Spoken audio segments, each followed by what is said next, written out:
11th class. आप bryophyta के बारे में पढ़ रहे थे। पिछले क्लास में आपको ब्रायोफाइटा के विशिष्ट गुणों के बारे में हमने बतला दिया।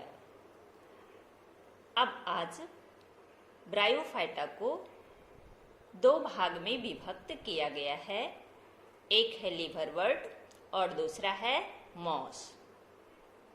आज इसी के बारे में आप जानेंगे। तो पहले आप जानेंगे लिवरवर्ट के बारे में।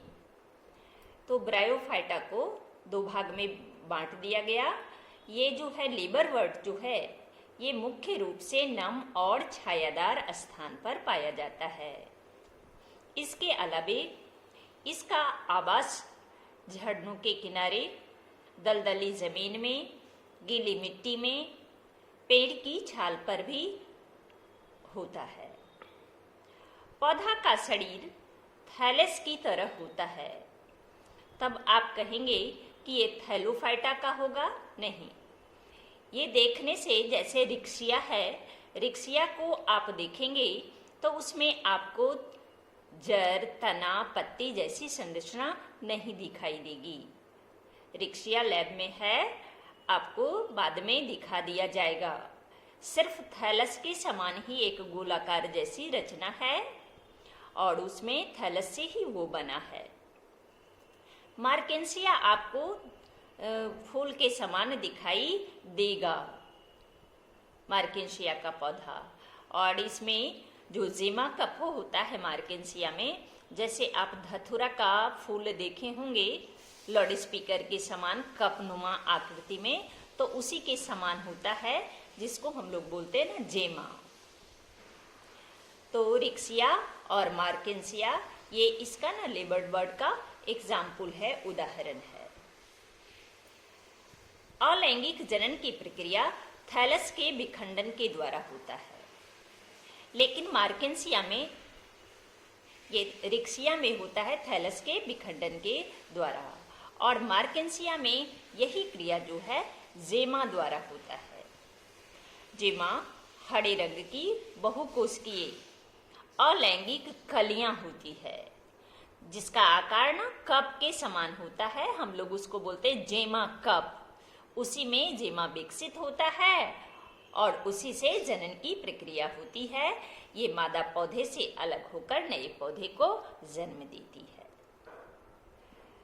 दूसरा है, अगर लैंगिक जनन की क्रिया होगी तो इसका भी नर और मादा जनन अंग जो है नर जनन अंग कहलाता है, एंथेरिडियम।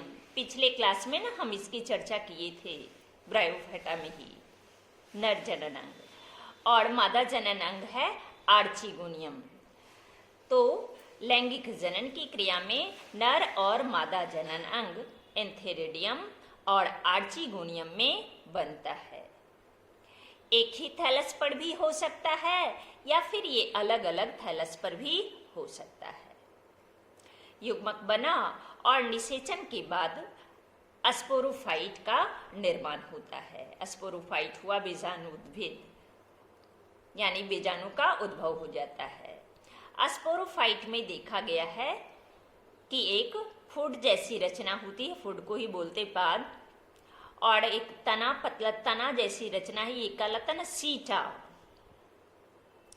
छोटा सा भाग, और फिर उसका ऊपरी भाग ना कैप्सूल, जैसे कैप्सूल में घिरा रहता ना, बंद रहता है, तो उसी के समान ये संरचना होती है। पाद होता है, सीटा होता है और कैप्सूल होता है। इसके बाद उसमें अर्धसूत्री विभाजन की क्रिया होती है। किसमें? स्पोरोफाइट की कोशिका में। और अर्धसूत्री विभाजन के बाद अगुणित बीजाणु बनते हैं। अगुणित का अर्थ हुआ ना हेप्लुआइड, बीजाणु का निर्माण होता है और यही बीजाणु अंकुरित होकर नया थैलस का रूप ले लेता है, नया थैलस का निर्माण करता है। यह है आपका लिवरवर्ट। इसके बाद है मॉस। तो मॉस के जीवन चक्र में देखा गया है कि इसकी दो अवस्थाएं होती है। पहले आप जान लीजिए इसके लाइफ साइकिल यानी जीवन चक्र में जो मुख्य पौधा होता है वह कहलाता है गेमेटोफाइट। इसी की दो अवस्थाएं हैं। तो पहला जो स्टेज है प्रथम अवस्था, वो तंतु के समान दिखता है, उसको हम लोग बोलते हैं प्रथम तंतु।